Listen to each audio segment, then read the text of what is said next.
کاش کوئی ماہر احساسات بھی ہوتا تو آج بات یوں ماہر نفسیات تک نہ جاتی۔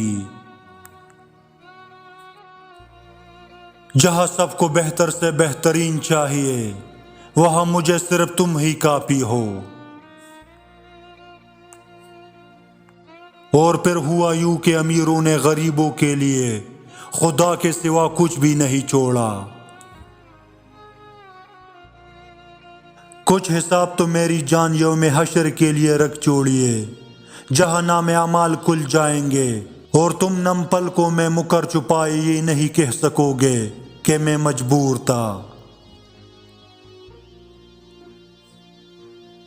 ایک ادھوری محبت کی کہانی اور 7 گھر کے مسائل، سب نے ایک ساتھ کر دیا میری زندگی پروار یار۔ تمہاری باتوں سے لگنے لگا ہے کسی کی باتوں میں آئے ہوئے ہو، اور پھر ماں باپ اپنی اولاد کو دنیا کی ہر چیز سکھا دیتے ہیں سوائے اپنے بغیر جینے کے۔ موت آئے گی ختم کر دے گی سارا کا سارا زندگی کا دکھ۔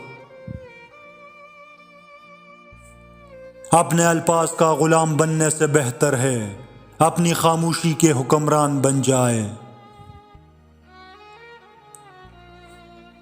پتہ نہیں کیوں محبت پر لوگوں کی سوچ صرف مردوں اور عورتوں پر ہی محدود ہوتی ہے، جبکہ کائنات کا سارا نظام ہی محبت پر بنا ہے۔ الفاظ میں کہاتی ہے کیفیت دل کی، محسوس جو ہوتا ہے بتایا نہیں جاتا۔ ہے عجب مزاج کا شخص وہ، کبھی ہمس کبھی اجنبی کبھی چاند، اس نے کہا مجھے کبھی آسمان سے گرا دیا۔ ماضی کو مرنے دو ورنہ یہ تمہیں جینے نہیں دے گا۔ محنت کا پل، مصیبت کا حل اور آنے والا کل سب اللہ تعالی کے ہاتھ میں ہے۔ ہوتا اگر مطلب تو کب کا چھوڑ دیتا تمہیں، ارادہ وفا کا ہے الزام جو بھی آئے پرواہ نہیں۔ جو شخص جو تم سے محبت کرتا ہے وہ اگر تمہیں بنا بتائے غائب ہو جائے یہ تمہیں پاگل کر دینے کے لیے کافی ہے۔ نہ جانے زندگی کے درد کیسے جھیل لیے ہم تو سر درد کے ہونے پر بھی رویا کرتے تھے۔ تو کیا ہوا جو تم کہہ نہ سکے، تمہارا رب تو دھڑکنوں کی تڑپ بھی سنتا ہے۔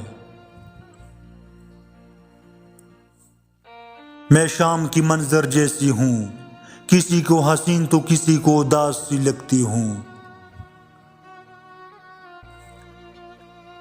تکلیف تب ہوتی ہے جب وہ انسان اگنور کرے جس کے لیے آپ نے سب کو اگنور کیا ہو۔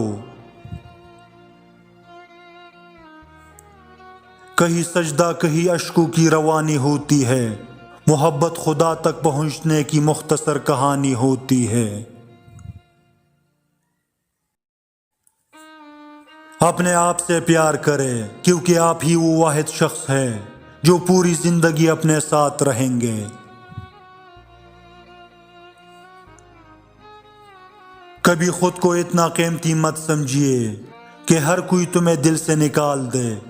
جس چیز کی قیمت زیادہ ہوتی ہے اسے اکثر لوگ چھوڑ جاتے ہیں۔ جب کوئی دوست تمہیں اپنا راز بتائے تو سمجھ لینا کہ وہ اپنی عزت تمہیں امانت دے رہا ہے، اس میں کبھی خیانت مت کرنا۔ حضرت علی نے فرمایا اگر کسی کی یادیں آپ کو خفا کر دیتی ہے، اس کے بنا دل نہ لگے تو اس کے نام پہ صدقہ دے دو۔ پہلے اپنے والدین کے لیے دعا مانگو اور پھر اللہ سے اس شخص کو مانگو۔ اگر وہ تیرے حق میں بہتر ہوگا نا وہ ضرور ملے گا، اگر وہ تیرے حق میں اچھا نہ ہوگا تو وہ تجھے نہیں ملے گا، کیونکہ یہ صرف اللہ جانتا ہے، ہم نہیں جانتے۔ مصیبتیں جو تم پر نازل ہوتی ہے تمہارے گناہوں کا نتیجہ ہوا کرتی ہے۔ ہر انسان کی عزت اور اس سے محبت کرو، کیونکہ ہر انسان میں خدا کی کوئی نہ کوئی صفت موجود ہوتی ہے۔